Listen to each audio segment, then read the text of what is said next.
Oh, okay. Hey. Hey, D. Hey, C, what's up? I'm good. What's good? I feel like, I don't know the last time. Was the last time I saw you when we recorded? Probably. True. Well, this is C. And this is D. And this is Black Meets World. Hey. So today we have some guests, some celebrities, I guess. Oh, yeah, we got a celebrity in the house. And one of them is C. Hey, Shaun. What's up? How you doing? We have Shaun Derik in the room. What's good? I'm good. Shaun Derik, speaker of the Dreamer here. Always want to say it on the mic. Down here at Black Meets World, WLAK. Okay, true. And we have our friend Kyle Harvey. Harvey wins. Yes, I'm here with Black Meets World. This is a great name for a podcast. Thank you. We appreciate that. It's a privilege to be on here. Carolyn's the homie, so I'm glad to get away from the debauchery that happens in our off hours to actually talk about some real stuff. So thank you, and we are in here. Thank you. Okay. No problem. So let's go ahead and get started. So Shaun, we met 2011? Oh my gosh, how do you know that year? Because it's the year that I feel like I'm gonna get all the answers wrong after this. Because it's the year that I moved into my apartment. Yes. And that's when I had my housewarming. Yes, it was incredible. That's when we met. But your energy, though. Can we talk about it? It's the same. I appreciate that. It's love. I appreciate that. So we met through our friend Carl, who is currently down. He moved to Atlanta doing big and bad things. That's right. He's a tailor. Are you from Atlanta too? Because every person she introduced me to is from Atlanta. You know what? Every person she introduced me to is from Atlanta. No, I'm from Columbus, Ohio. Oh, wow. Buckeyes. Okay. We just lost. You did. Oh, yeah. To Penn State. We don't even need, and they're not even ranked. Sorry. I'm sorry. Ooh. Okay, let's talk about ATL. Since y'all want to talk about, let's talk about some things going down at ATL. Walking Dead. That's true. Walking Dead. DC, but you're right. What's going on? Well, we can go back to you. All right, so Shaun, tell us who you are, what you do, and how you had the cast of Hamilton perform at your New Year's Eve last year. I'm Shaun Derik, speaker for the Dreamer. I am a speaker. I'm a professional speaker. Help young people with goal setting and execution. I work with the Department of Education. I work with police department on how to actively engage young people, and I do a lot of life coaching. And my passion is directing. So that's like both a new venture and like purposeful venture that I'm doing right now. How I had the cast of Hamilton. First of all, he throws the dopest. I'm gonna have to stop you right there because I'm gonna have to agree with you. I throw the dopest parties. This year we want to do something different. We throw these what we call good parties. We throw them. It's always got to be at a brownstone. We want to do something a little bit different, so we threw it over at S&K Solomon Cuffs. And nice. All of my friends are either on TV or on musical theater. So let's do something a little bit different. Hamilton's the hottest show in the world right now, and so I just didn't want to do it if we're going to do something. So got together with Ephraim Sykes, D. Watts, just the whole cast. It was ridiculous. Amazing. It was disgusting. Unfortunately, I was out the country. That's not really that unfortunate, though, girl. Like, what you mean? Humble brag. You know where I was? At my house. Kyle, where were you last? NYE. Where was I last time? Matter of fact, we were throwing a party. Next level, we did something. Yeah, we did a Harlem at Mist. Nice. So sweet. That was decent. Oh, wait a minute. Nah, man, because my competition is in the room. I remember. I was like, y'all should come to this. I'm doing something. Admit, that's you. Well, you know what? By affiliation. We have a good partner in Paul. That's One Life to Live. Next Paul. Level New York, which is an offshoot of Next Level, which came out in Greensboro, North Carolina. Okay. Home of North Carolina A&T and GHO and all those things like that. So y'all just had homecoming, right? No, it's actually this weekend. It's this weekend. Are you going? This week. I am not. This is going to be the first time in about 5 years. All right. For those who are not familiar, North Carolina A&T has a homecoming called GHO. Can you please give us a definition of what GHO is? The acronym GHO is the greatest homecoming on earth. Do you hear him? I was like, what the hell is GHO? I was like, I don't know what that means. And he meant it. Like, you know how he said? He's like, the greatest on earth. It's just like, when people say the, just in front of anything. It's just to put emphasis. But, at the end of the day, I just feel like, homecomings in general, black homecomings, we tend to, it's a communal thing. It's like church. It really is like a homecoming. You come back and you really are happy to just be around that type of energy because it is 4 years of a culture that, or maybe if, you want to take your time, maybe 5. But, it's 4 years of something that you tend to not get, in real life, quote unquote. So, I think coming back to that and just seeing, people and seeing how people have, leveled up or have done well, 5 or 6 years later, it's a beautiful thing, So, I think we do kind of take pride. But, yeah, people really enjoy it, and there's a historic aspect, too. So, yeah. That's what's up. That's what's up. Okay, so motivational speaker, life coach, all those great things. All right, so you have a few parties coming up this year. And I'm talking about these things are sponsored. Right. But they're not. But they're also the one that's coming up is not public. The New Year's Eve one is public though. But yeah. Gotcha. But you know what I can't stand about parties? Can we go there already? Yeah. I can't stand parties. I don't like parties. I don't like the lines. People say I don't do lines, but you're gonna do lines sometime. You're gonna do lines at parties. I don't like the lines. I don't like the. People don't pay attention to detail, and I won't go to any parties at anyone's house because they'll be like, hey, the chips are over there, the soda over there, you know what I mean? So when you come to a Shaun Derik party, when you walk in, you're greeted with, someone takes your coat, someone gives you champagne, there's a bar, we got 3 or 4 servers, there's always catered, there's always a chef, you got musicians, we do a jazz band every time, we got Tony Award winners singing, or Tony Award winning singers, or at least nominated singers, to perform every single time. It's insane. It's just something that Harlem used to be, that unless somebody was keeping a secret from me, I don't see that anymore. So we wanted to bring that back to Harlem. So we call it Harlem Renaissance 2.0. Love it. Yeah, it just clicked to me that I know what you do too. I just ain't never been there. I got it now. I got the vibe. I've heard about these parties, but I haven't been. That was a hell of a laugh. That's what I'm saying. What you about to do here? I know. We all look at everybody in the room, looking like, all right, I've been looking for you. No. It's like an inside joke. You can't tell no one. Yeah, I had an inside joke myself, but I'm moving. I did not live close to the city prior to in about 2 weeks I'm moving. So now my nightlife will be a lot more than just me going home to sit and watch Netflix, which I thoroughly enjoy doing. But Netflix is a thing, though. It is. Netflix and chilling. I just enjoy a good time in my bed. But anyway, I definitely want to hit some of these parties. He's a homebody. I am a little bit. I mean, I'm an only child. There's nothing wrong with that. You can't fault me. I can entertain myself all the time. So there's so much I want to say right now. I want you to say it. Right. You said Netflix and chill. Then you said home in my bed. I can entertain myself. I don't even know what the subject is for today, but we can even just go there. It was kind of it was set up. It was kind of set up, but I was gonna let it just keep going. Yeah. Right. I didn't intentionally do that. So wait, where are you? Are you in Harlem now or no? No, I'm moving to downtown Jersey City. Okay. I'm from Jersey. I grew up in Jersey. I'm moving now in a week and a half. From Jersey to Jersey. Yep, but it's only 4 blocks to the pass station. Maybe 15 minutes from downtown. Everybody in Jersey speaks an explanation. I love it. They have to explain where, really we have to, just defend ourselves constantly. But I am only 15 minutes from downtown, so I feel like, No, it's real. Don't sweat me. Yeah, real. But people would move to Brooklyn first. Yeah, for sure. An hour and a half drive, Living in the depths. You know what though? Honestly though, if you take the PAP train, certain parts, compared to visiting someone in Brooklyn, it's quicker time wise. Yeah, definitely. That's But can I ask you something, sir? Would you move to Jersey? Absolutely not. Wow. But then again though, maybe situation wise, there's a lot of things I wish I would have done differently if I'd have known. Especially, I probably wouldn't have lived by myself as soon as I did. Probably had a roommate a little quicker in Harlem, a little bit longer. Then probably would have put some either property or looked out in Jersey City to get that and to keep my car.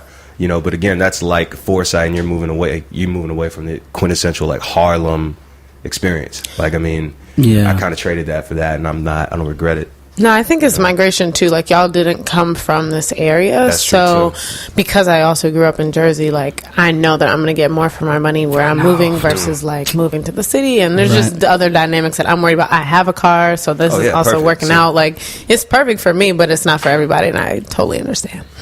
I know that. Just to say you have a car, it's so boss right now. I was like, wow, I have a car. If you guys have one of those, or yeah, I had a moment like that. I was in Atlanta this past weekend, and my friend got. So she first of all she works for Mercedes, and I didn't pry too much. I will the next time, now that I softened it up. But I was just, she got a brand new 2017 coupe. That thing car ain't got no roof. That thing is clean. And so I was like, wow, when I grew up, I know that's right. I want to get a car like this. And I realized I don't know when that day will come because I am an adult and this time has come. And I don't know if I really want to purchase a car that nice if I am still living in New York. You know what I'm saying? Honestly, my cousin lives, maybe 10 blocks from here. The one who picked us up in the drop top. No. Oh, shit. And no, that was so you got more than one cousin who got a nice car, huh? Right. No, that has nothing to do with this. Actually, what I was gonna say is my cousin who lives like 10 blocks from here grew up in Harlem and doesn't even have a driver's license. So that's why when you live in the city, like you don't even think about that kind of thing. He's married to someone who has a license, and they'll get like what's called a zip car or something for the weekend or something. Yeah, for the weekend. But it's really, you don't need it if you live here. That's truthfully. True. So anyway, cool. Oh well, I guess Kyle, would you like to introduce yourself? Oh, introduce myself. All right. And what you do? Yeah. Name's Kyle Harvey. I am a writer / editor. I've done some video stuff here and there, but I mean, I guess the best way to put it, I guess maybe start from the beginning. You know, I came to New York around like 2009. Said earlier, I graduated from North Carolina A&T. You and I met in like 2011, I believe, around the same year. I believe y'all met. Former athlete, played sports, but New York brought me here because communications. I went to Black College, and I realized the field I wanted to be in was to tell stories, to content. You know, still trying to figure it out, but I realized New York is, is the first stop. And fortunately, the internship after college was that, and it was at a website called the Griot. Griot was an African-American news site for NBC. Started as an intern, became intern recruiter, grinded just like everyone has that quintessential New York story. Things worked out. I became the music editor, and I was interviewing a lot of people that I thought I wasn't going to speak to, but having engaging conversations. You know, and from there, did that for a few years, and then I worked at the Bleacher Report, being in the sports arena, going to cut my teeth over there as like a homepage producer. It was really dope just being around the athletic culture outside of, the regular rigmarole that happens with NBC and, politics. It was nice to go ahead and get back to that side of things. And I left all that. I left all that 3 months in to get down with a startup called Slant News. And it was a website that not only offered a service to basically copy edit your work for you to make it the best version of you possible, but also we were getting interviews. We were also paying people and freelancers immediately through an app, so we were trying to create a culture that allowed people to get into I wouldn't even call ourselves journalists. I think everyone's a storyteller, and figuring out the best way to go ahead and put that out there. Me and my team, Damn it! I'm sorry, I can't. Shit, I want to go over. Let me do mine over. This some bullshit. No, sir. No. I was counting after I got past 4. I said, if he don't wrap this shit up so I can go again. I want to go back. I want to tell my life story. He wants to rewrite his verse. Mine wasn't. It's fine. Right. And it was just so perfect. It was so good. I'm over here just captivated. I was like, right. Talking. Wow. I want to do career choices. No, I mean, at the end of the day, though, I just, Slant was dope. I think New York teaches people to go and, go on opportunities. It's not even just hard work. It's just capitalizing on opportunities. My man, you're doing parties that people say that they would love to see in Harlem, especially our years. They don't get that. It's nice to get away from that. Not everyone in Harlem, even though they say, you got to wear a button up. I see people, niggas walking in with like Chucks or whatever, and blazers and getting in the Kona. No shots, but whatever. Right. It is what it is. You know what I mean? But my whole spiel though is Slant was an opportunity, and unfortunately, even 1 year in, we weren't able to capitalize on it. But you gotta take risks in New York. No nuts, no glory. So doing that, freelance writing, and this is where I'm at. I got some big things coming down the pipeline. But yeah, I'm here talking to you ladies, my new brother over here, and this is where we're at, man. So. Right. Oh, also Next Level. We do parties in New York too. Harlem, so. About that. Shaun, you want to go again? Go ahead. I love it. It's interesting. I had a rival for years, and me and this gentleman, we didn't go to each other's events at all. Oh wow, none. We didn't even know we had rivals, and I realized that in New York, because it's such people collect here, like people move to a place like New York on purpose, right? And so we realized that us being COIs, and that's what I believe you are, brother, and that's a center of influence, and that's why we just didn't find ourselves at those parties. One day we sat down, we're like, this is silly, dude. Like, what's all this? We can actually do more combining our together. Yeah, exactly. It was like, and we started, and after that, it was ridiculous. Yeah. That just reminded me of a moment of like Voltron. Like, we need to come together and do something, man. That's really dope. Yo, man, like it's just so funny because I mean, like, I met C through a mutual friend of mine, like one of my best friends. His name is Kyle Leverett. You know, his name is Kyle as well. Wait, did you see that Kyle was on an episode of South Park? Kyle's character is on an episode of South Park, and I was wow. Which Kyle? Kyle Leverett. So she's Emma Bowen alum too. Oh, never mind. Yeah, and the twins graduated with me. So the younger brothers. Does she know my brother then? I don't know. Because Kevin did it for a year. Kevin Harvey.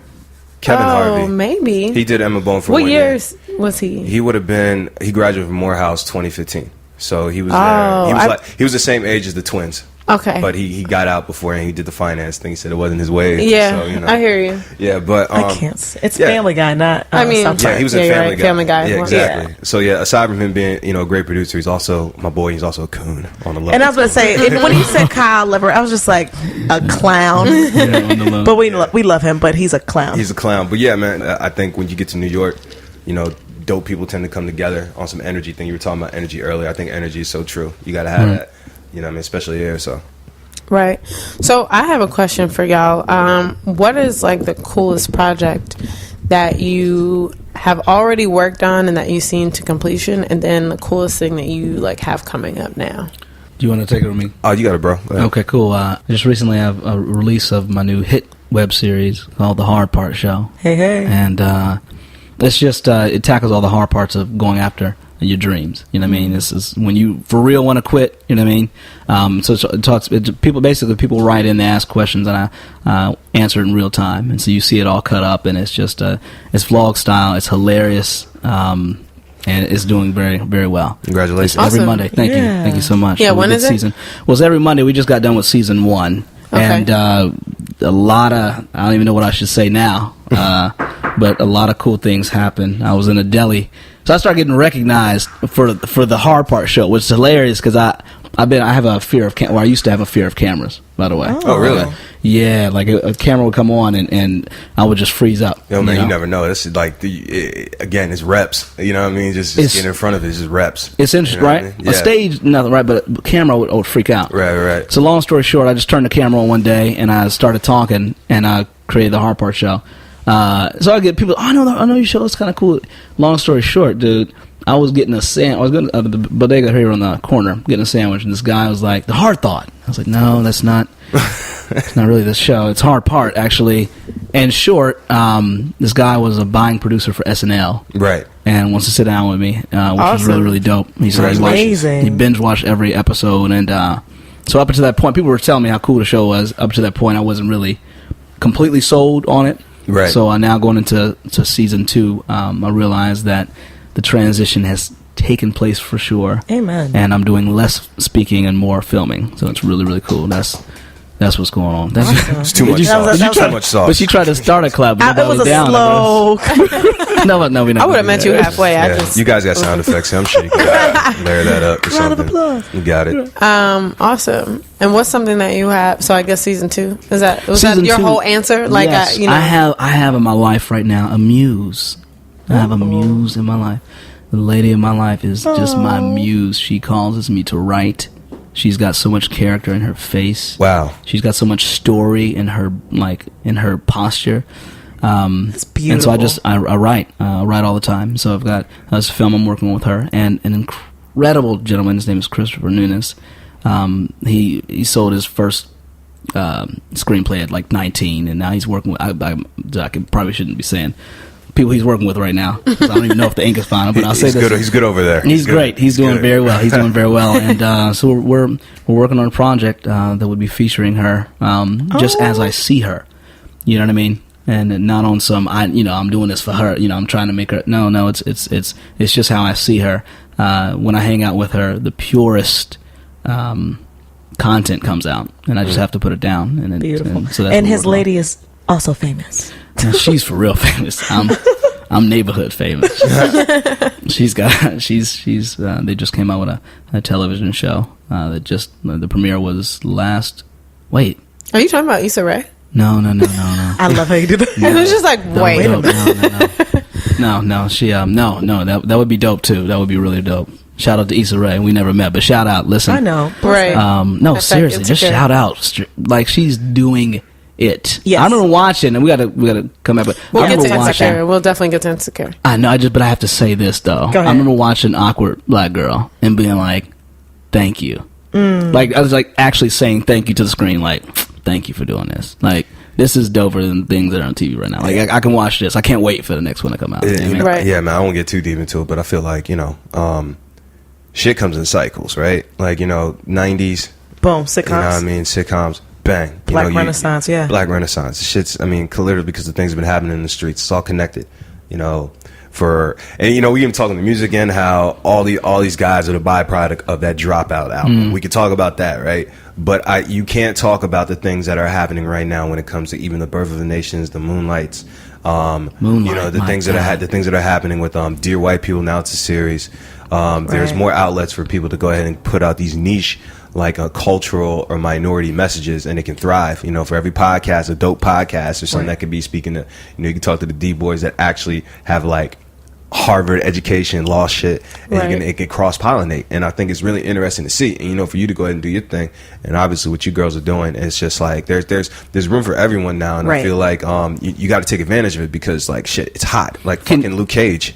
When you said that, somebody, we were sitting down just the other day because all my friends were just starting to pop. Everyone who's been in the trenches, right? Yeah. Like working and you get it because, like, if you got a nice hustle where you don't have to carry trays, that's awesome. You know what I mean? Like my art is different, so I don't do acting that way, right? So I see a lot of my friends. You ever at a restaurant, you see one of your people, and they're good, but you can see it on their face and they're not really feeling that they're about to serve you. Oh, you know what I mean? Well, everyone's popping right now. So the idea is to stay ready, right? After this point, you can't say shit. No excuses. Like, no, listen, they're handing them out, right? It's actually really popular to be a person of color. You know what I mean? To be a creator of content of color. Does that make sense? Yeah, absolutely. But you got to have your shit ready, though. Yeah. Like, it's like now, double dutch. You got to be fucking ready to just jump in. Right, but like if they're handing out right now, it's almost too late. You dig what I'm saying? Yeah. Like, so all the people who are ready, like, you got some? Yes, thank you so much. Right. You know what I mean? Like, Right. That's a really good way to put it. Yeah, man. I think people are popping it, and if you had the foresight, and I think you talk to any journalist who's been doing this for a minute now, it's just like I think people were hypersensitive to all the deaths. Context. I was writing or just in the news field 100% when it's like the first black death I saw was Mike Jack. And then that was the summer I moved to New York and interned. And the last one was Mike Brown. So everyone in between, there was some type of coverage. There was some type of note and everything like that. So people were hypersensitive. Every dude, a person of color, or a woman, that you see on TV right now, they have this stuff documented. So when it popped off and, where we're at in this election cycle, I'm not saying there was like some foresight, but, it was intense. It's like it's like a sixth sense in the sense of just like, this energy is off, and for energy, if everyone's big on energy, it's gotta go somewhere. So if it's not in the music, if it's not in the TV, it's not in the production, in my opinion, it transfers, and it's reflective of what you see. Word. So just back to the question real quick, what is the coolest thing that you've done, and then what's the coolest thing you have coming up? Damn, what's the coolest thing I've done? I think it'd be getting certain interviews that and getting questions and responses that you never expect. One of the coolest things what I did was when I interviewed Casey and JoJo. Nice. Like, of all people. Like, earlier that day I interviewed Janelle Monáe, and I fought for that interview, and I kind of froze because it's Janelle fucking Monáe. It's like, you're looking at her, I'm like, yeah, I got her in the green room, I'm ready to talk to her, but you're looking at like a China doll. Like, she is gorgeous. Like, she's gorgeous. Yeah. Like, there's only probably one other woman I've seen that close, and I was like, damn, she's actually more better looking in person than she is on camera. That's probably Sierra.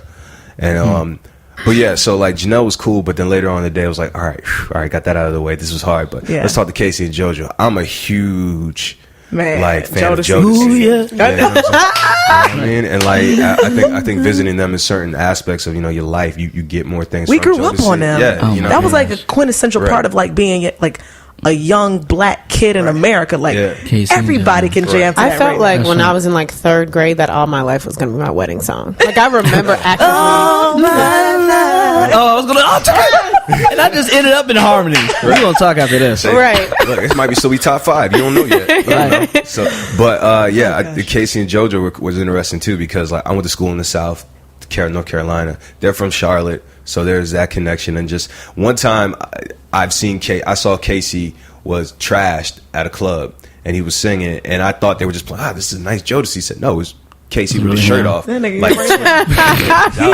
in the crowd. Yeah, so I told him that when I interviewed him, and I was like, yo, dog, he was down in Greensboro wilding, and he was just like, oh, that was me. And I was like, oh, shit. Yeah. So, I mean, you know, they've had their problems with addiction and alcohol and whatnot, too, but I don't care. I wanted to talk to them about, you know, the career, but more importantly, things that were interested in me. So it was just like, How Do You Want It was the fourth to last video that Pac was in. Like, so I was like, yo, were there any...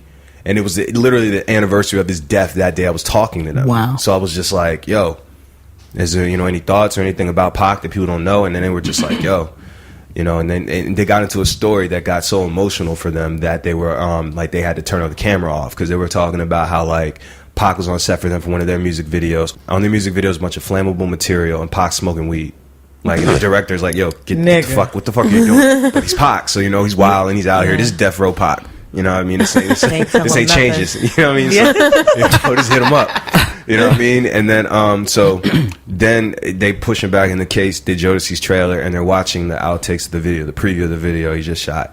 And he said he just has his look on his face. He's watching the video, and he just says straight to Casey and JoJo, he said, damn, I hope I get the chance to see this again. Wow. Then he flies to Vegas.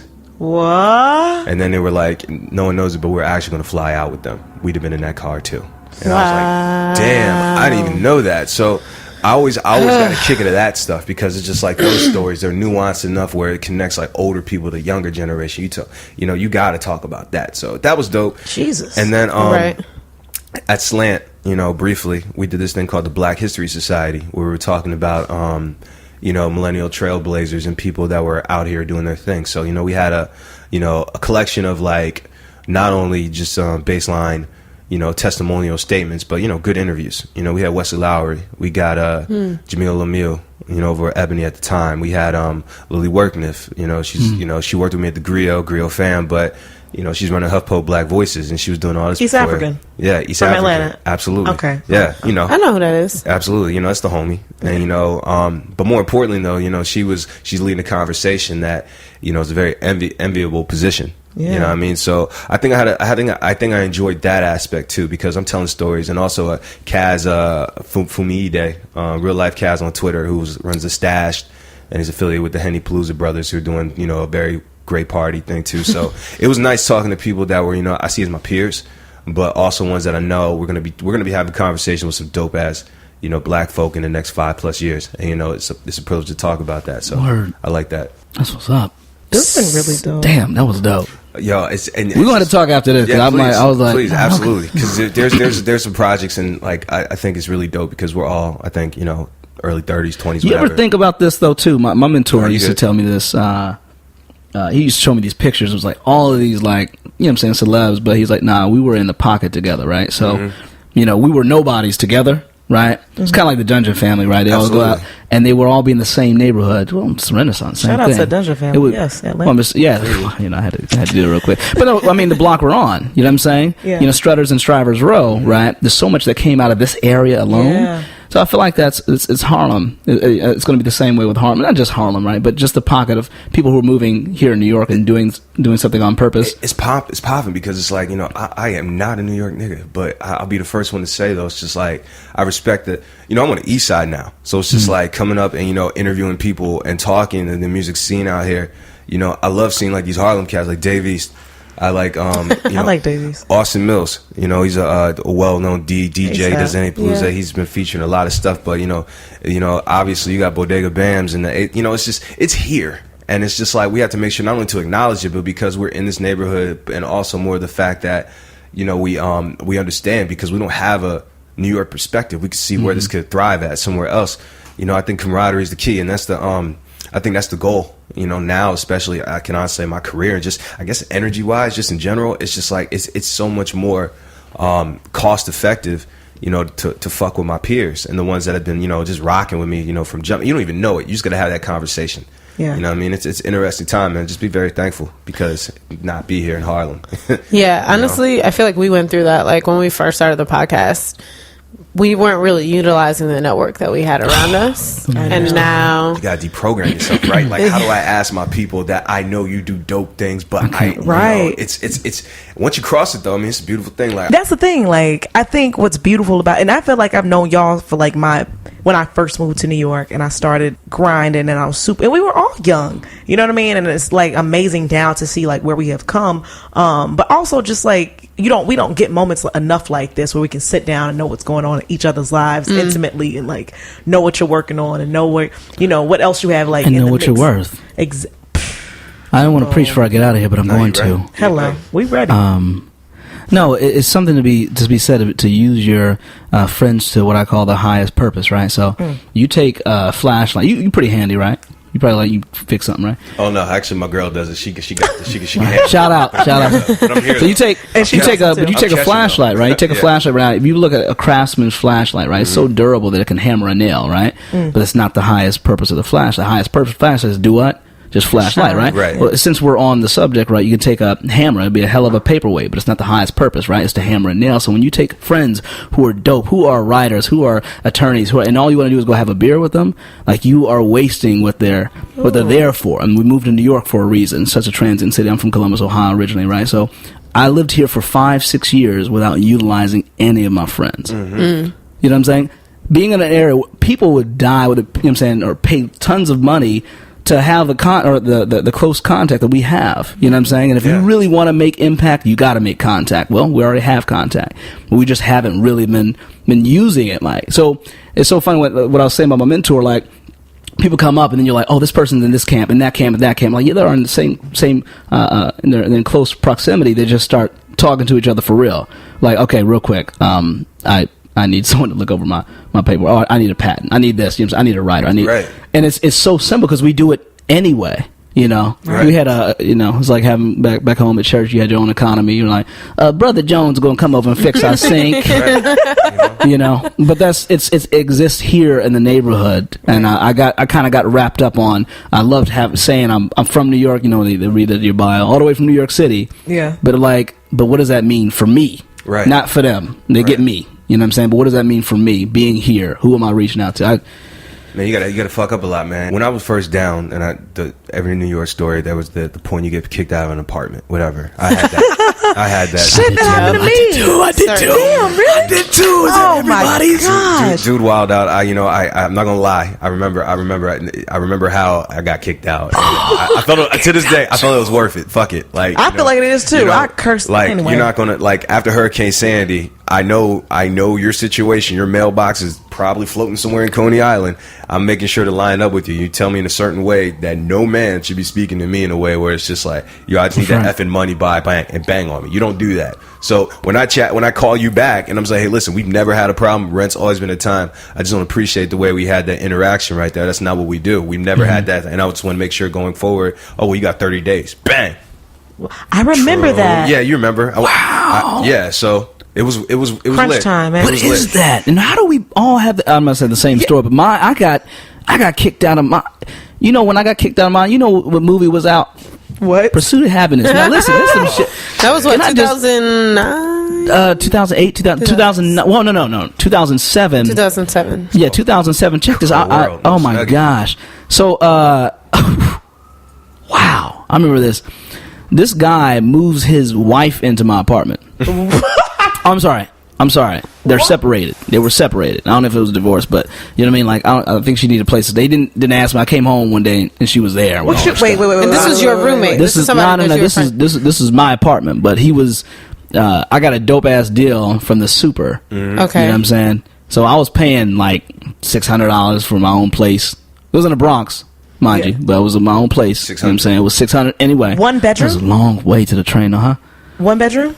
It was 2-bedroom. And so he moved in. Which was fine, but I'm saying I came home and I couldn't really say anything. So who's my man who brought the separated wife? That was the super? It was the super. Okay. Oh my god. But also, here's another thing too. Being from just Columbus, Ohio, green in that, you know what I'm saying, I've never been to this type of city before. So right. I'm paying the guy cash, and I'm getting notices on things not paid and things getting cut off because he's drinking it all away. And I'm like, this is crazy. Man. So the day before he moved his wife, and I approached him like, yo, man, I've been giving you this money. You know what I mean? I'm not paying to get this stuff know what I'm saying, turned on. Next day, his wife was there. I was like, oh, it's about to be that. Then he threatened to kill me. What? The next day, this is why I was all right. All right. You know, Maya Angelou says, when someone tells you who they are, believe them. So yo, say I was saying, say this is Maya Angelou. Yo, say this. This is Maya Angelou. I was saying I was Dr. Maya Angelou. I was drinking the tea last night. Just say that. I was drinking the tea. No, but listen. That's hilarious. I'm gonna die now. Listen, but it's real. So when he told me, this man is a true talent. When he told, I said, okay, I'm gone. Like I go. I called my boy Anthony. He got a truck together with his boy Chris Simons. I packed everything I had, which was just like, but all the furniture I bought, everything I just had to leave. So I just had clothes, and I was sleeping on this floor because I didn't want to. Like, he's like, we could just trade beds. You sleep here one day. I slept on the floor. And I was like, nah.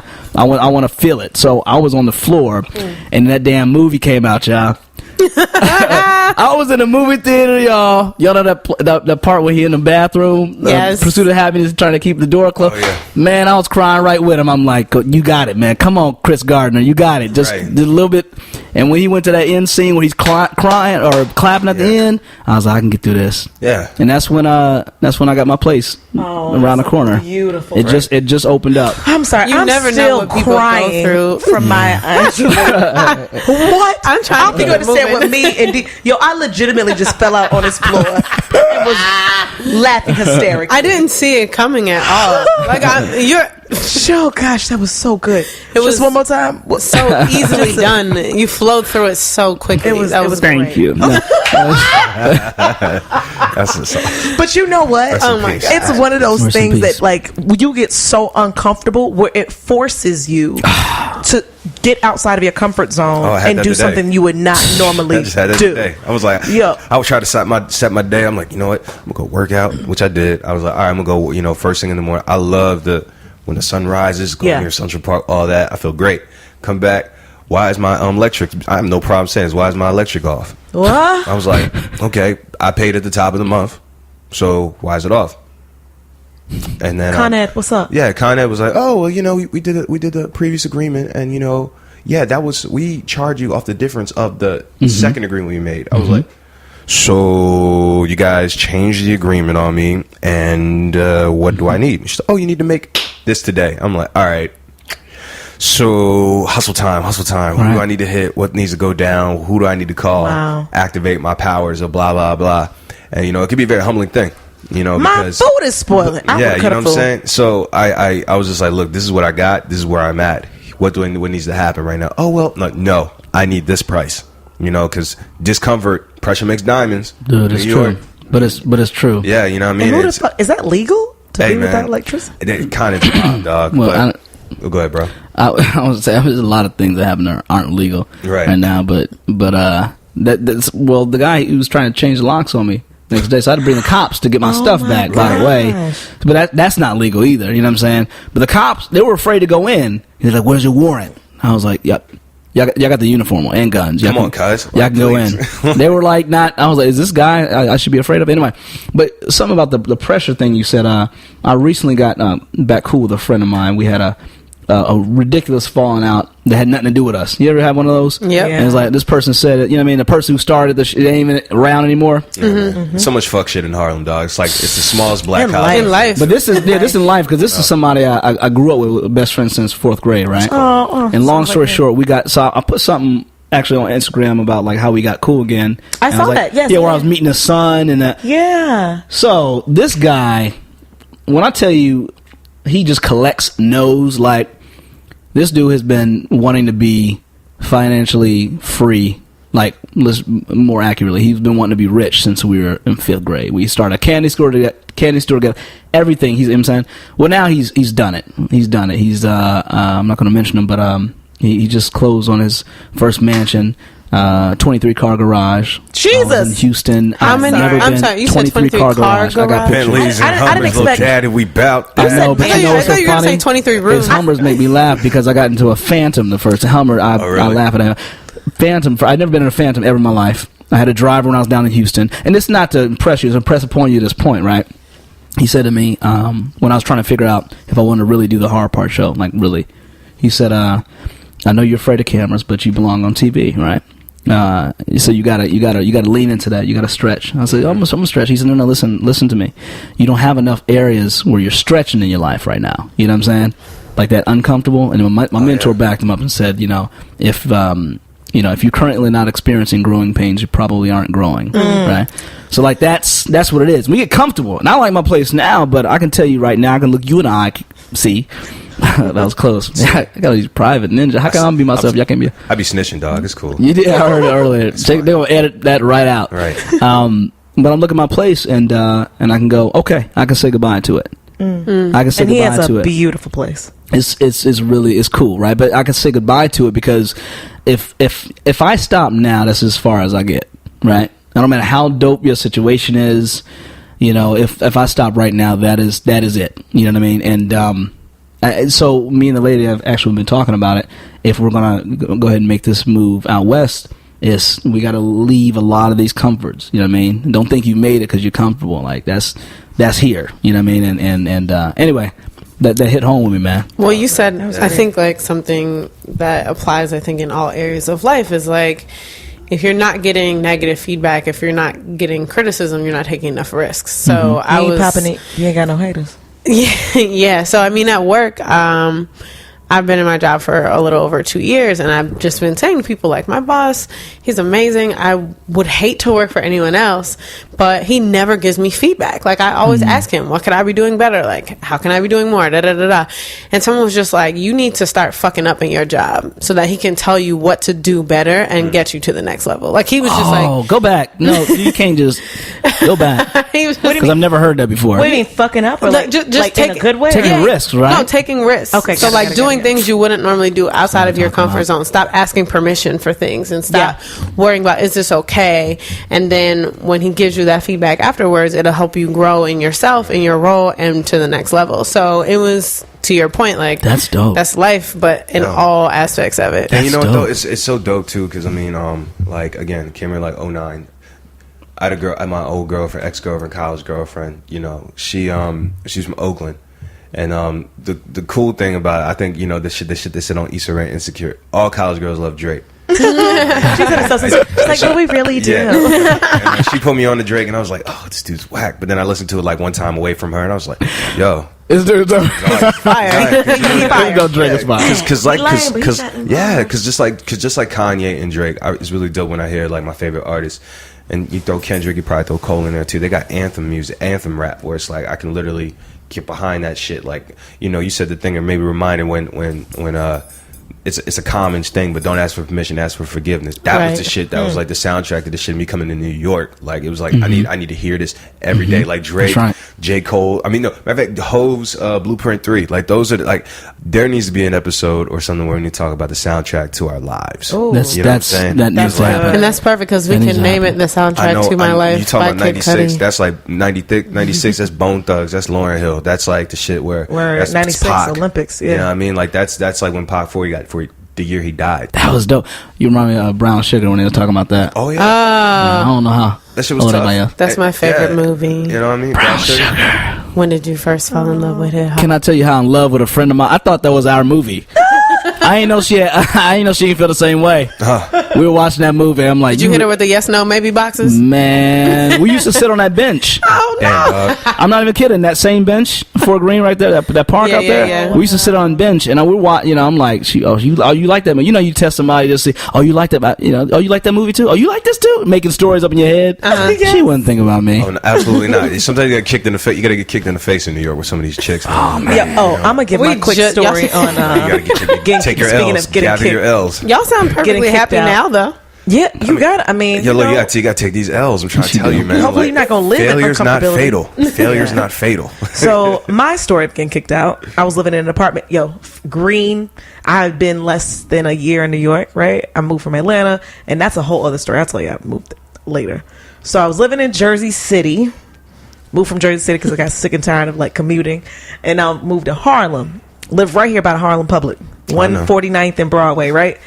Dope ass spot, 4-bedroom, 2-bath. It was gut renovated, or so I thought. Oh, I remember you telling me. Mind you, I just want to paint the scenario. Lived above a bodega, a Domino's Pizza, and an Italian restaurant.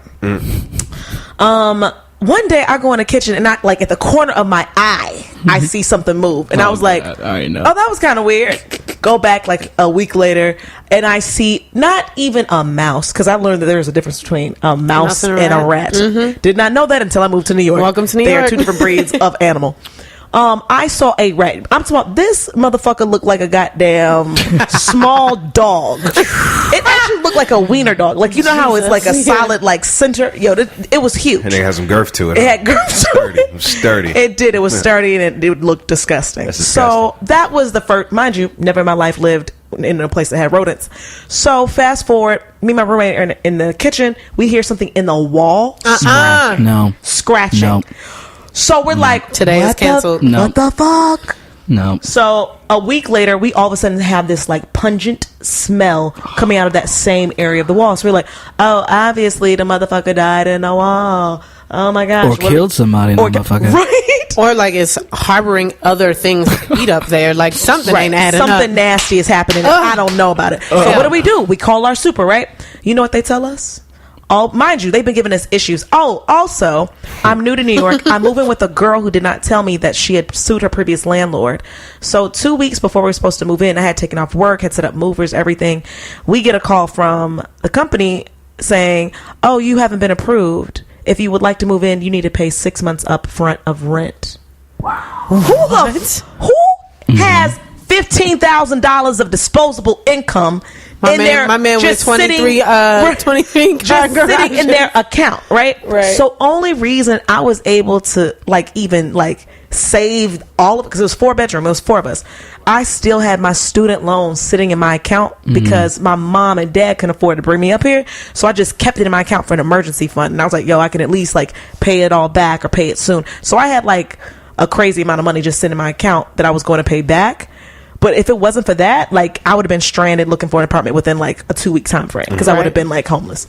So fast forward, we had been having problems with them. Paid them $17,000 worth of rent up front. They didn't have no heat in the winter, and now we got rodents. And what did they tell us to do when we had those that pungent smell coming out the wall? We can give you potpourri. True story. That's the last thing I thought you were gonna say. Yo, listen, you got just so you know, and I don't want y'all to think I love to keep my place spotless. Everything. Yeah. We had mice at one point. You know what I'm saying? Everybody does. But I mean, I don't care how manly you are. If you see something, listen, hold on. But let me just tell you what just happened. Let me just tell you what happened. I'm not even kidding. I can't believe you're saying that story. I've never seen this. We've never had rats on our block. We had cats everywhere, right? Yeah. Garland is my cat's name. Oh. I mean, I say it loosely. We keep her ass outside. She's not really mine, but we want to keep her there so she can keep all the rats away. Yeah. I don't. We feed her from time to time. Okay, exactly. All the time. I want to make sure they're around. Now check this out. I was sitting down, just you know how you just mosey into your house, just I'm on the phone talking to my buddy. I was just mentioning it, right? Yeah. And I sit down in my chair. I'm like, let me just let the. Because, these buildings don't have the greatest ventilation. So you got to open up a couple windows. You know what I'm saying? So I'm like, all right, let me just, air it out a little bit. Might have been gone. Right behind me outside walks in the biggest rat. You said walks in? I said walks in. I ain't say run in. I said walks in. I'm not even kidding. I'm not kidding. Listen. Nigga was sturdy. This was huge. So I chased it into the... You had time. Do I got a picture of it? He sauntered in. Do I got a picture of it? Do I have a picture of it? You're lying. Oh ma'am. My gosh. Oh. I got a video. Is loud. This is the experiment. That's my bathroom, downstairs bathroom. So let me tell you something. I got the whole video of this thing. I trapped it the day before in the bathroom, and I was freaking out. My hands, I was calling all my buddies, and they were all calling in sick. I'm like, ain't this a bitch? They all of them. Actually, I got this thing to do. Yeah. Everybody was afraid. I called the exterminator. Right? You know what I'm saying? When they found out it was something else, I was like, somebody can come out immediately. Yeah. She's like, okay, somebody can be there right now for 2:10. I was like, let's go, let's do it. It's nothing. 2:10. It's time. It's time. Let's go. I was like, cool. So listen, I trapped them in the bathroom. Well, how you know it's not gonna get out? I said they don't like Brillo pads. They don't like who don't like Brillo pads? Rats. They don't like. She said rat. She said, oh no, that's $3.95. I was like, wait a minute. Just What did she say? Did she not double the price? I'm not even kidding. This is really this just happened a few days ago, right? Ooh, $395. And I knew. So the lady was out doing press for her show. She's coming home the next. I had to get it out. You know what I'm saying? Because I knew it was going to be a bad situation if she come. You know what I mean? And the man in the house didn't get the rat out. The exterminator was freaking out, y'all. I said, "How long you been doing this?" He said, "Since 2000." I said, "In 16 years, how many rats have you caught?" He said, "It's going to be the third one." Oh. The hell you do? You sit by the bed. You work in New York, He sir? works in New York. So he was telling me, he was just like, when he told me everything about the rat, I thought I read up on him. He was like, I realized now I probably would have just left. After he talked to me, I probably would have packed it. You know, it's probably, this is Jesus telling me to leave. I would have just grabbed everything. So when he went in, the rat was hissing. Oh my God. All that jumped video, in the toilet. That was a lot. It jumped in the toilet. I have it here where he goes, "He's in the toilet." And I was like, "Can you go get him?" How did he get in the toilet? Why toilet? are we paying you $400? How did he hop into the... So rats can jump up Rats can 6 jump. feet. First of all, I learned that rats Jersey. I learned that rats can climb vertically on clean, smooth surfaces. Their bones collapse and they can fit into the size of a number. Oh yeah, they can go under. Yeah, they can literally squeeze into holes the size of a number 2 pencil or the size of a dime because their bones collapse when they go inside of things. Oh my God, they're disgusting. You got me wanting to just take my feet off the ground on principle. Oh, and what happened? Called my super and told him that I'm, come and get this. He tried to give me potpourri. What did my roommate do when I was at work? You remember Tiffany? Yes. Yeah, Tiffany's gorgeous. She called 311. Tiffany's gorgeous. And 311 was like, all right, that's fine. Tiffany didn't tell me that she called 311. I get a call from my super in the middle of the day while I'm at work saying, "You have 30 days to be out. You reported us. You can leave now." Damn. We happen to be at the very end of the 6-month period. I was like, "God, is this you?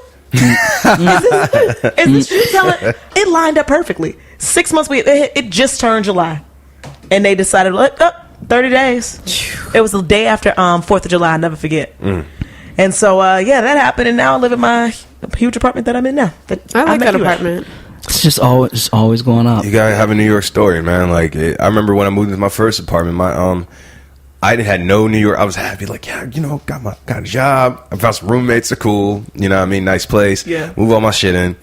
I'm like, man, where's my TV? No matter of fact, not even where's my TV. Where's my electronics? Where's my PlayStation with my MacBook? All that stuff stolen out of my car the day I moved. I was about to move to my place. I mean, 3 months, summer, grinded out, balled out, driving from Philly, Delaware to New York every 3 days. Story. And then not even broken car. I don't know how they got in, but it got to a parking garage. So No. I was in a parking garage. They broke into my car. Exactly. Oh no. Yeah, I was. Oh, so that's the worst. I went to work. I was in Forest Hills. Forest Hills, like Queens? what happened there? Yes. I'm like, really? Not out here. Not in the Bronx. I don't know how this works. Did they take your keys when you park in a parking garage? No. It wasn't like a valet situation. It wasn't like a giving it to a attendant. No, it was like. It was a garage of like, just parked it in. They had like the bank was inside of this shopping center kind of thing when I was in finance before. Yeah. Yeah, and I went in to check one of the branch. I used to be a BDO, business development officer, so I went in to check one of my branches, see how they're doing their numbers. Yeah. I walk in. This had to have been 13 minutes. 13, because I'm not going to give it 15, right? So I came out and like my, wasn't working. It was hurt. It was... baby, who hurt you? Who hurt? Everything was out. Like the rate, all that stuff was irritating. You know what I'm saying? But it was like I knew I had other stuff in there. You know the feeling. That violation. You're like, let me go to my trunk, see if it. It's like everything was gone. I can look at my car so many times. It's like I'm looking at air. I'm like, something's not. I was checking. You know what's so funny? I'll start checking pockets. Like maybe they stole this and put it in this pocket. Right, absolutely. But it sucked, man, because like I had some shit in there that couldn't be replaced. Like I had my father's a widow, so it's like I had photos and stuff and like videos of like my mom when I was a baby. I was like, dog, if I see this homeless man on the corner, you will see red. He gonna die. I saw. It's gonna look like a hate crime. It's gonna be bad out here. That's but terrible. Shit happens. I mean, but again, New York story. Rather have been something material than something you couldn't get back. But it took me a while to give me that in my head. I ain't gonna play you. Like it took me a minute. You have to learn the hard way sometimes. Even though I got robbed, my car got robbed twice. One time in Atlanta. living over there by the AUC. And then the second time, as a fully grown adult, when I was at South by Southwest in Austin. I got robbed in a luxury condo building in the parking garage.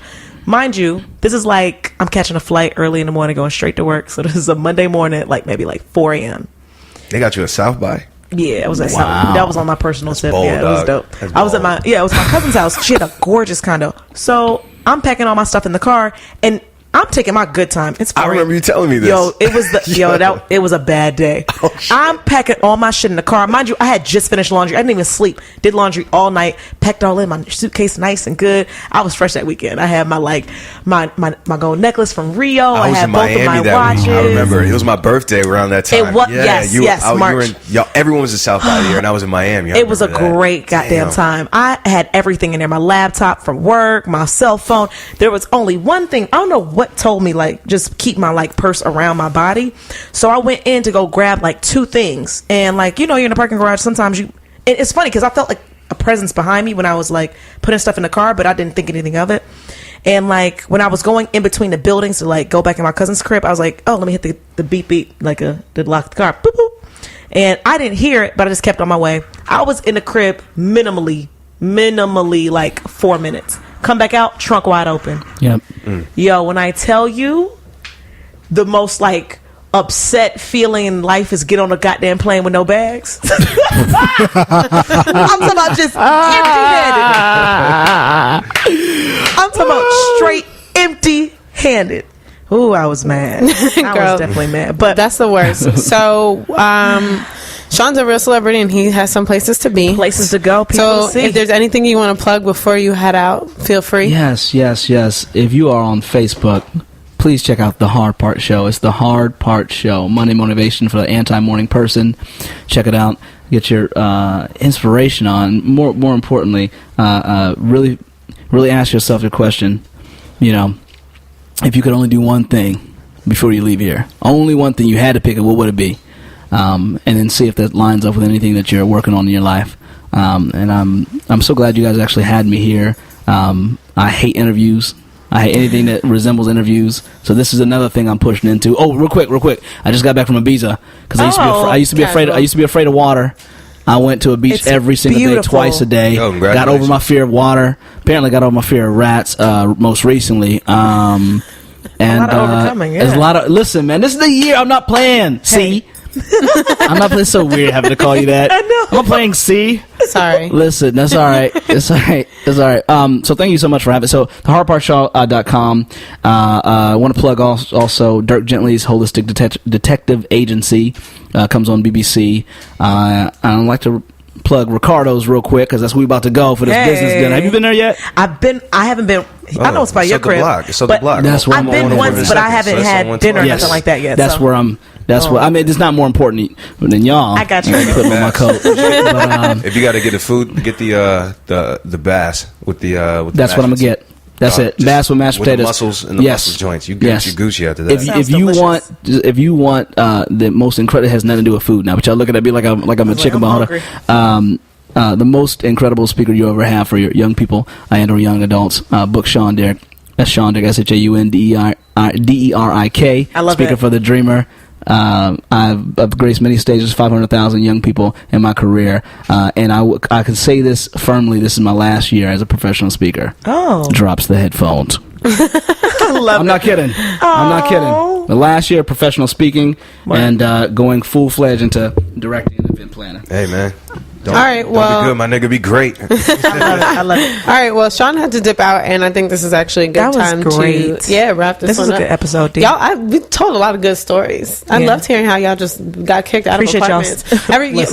Y'all all have these New York stories. I've been living comfortably in the suburbs of New Jersey, not getting kicked out. You're still young, B. You got some experiences ahead of you. I know. We're just going to pray for this this New Jersey city apartment. You got the juice. I'm telling you. All right, well, thank you to Kyle so much for being on this episode. Yeah, and you guys can follow us on Instagram, black_meets_world, or Facebook, Black Meets World, or Twitter, Black Meets World. You got any questions? Where can they find us or contact us, D? You can also email us at blackmeatsworld@gmail.com or info@blackmeatsworld.com. Thank you guys for listening. We really appreciate it. Hopefully you like the new format. Yeah, right. Let us know how you feel about that. We got all the influencers. We're trying to have more. We're trying to utilize our network. So if you guys know people that we should be having. If you want to hear anything, too. Right. Hit us up. Topics. Dope. All right. Bye, D. All right. Bye. See.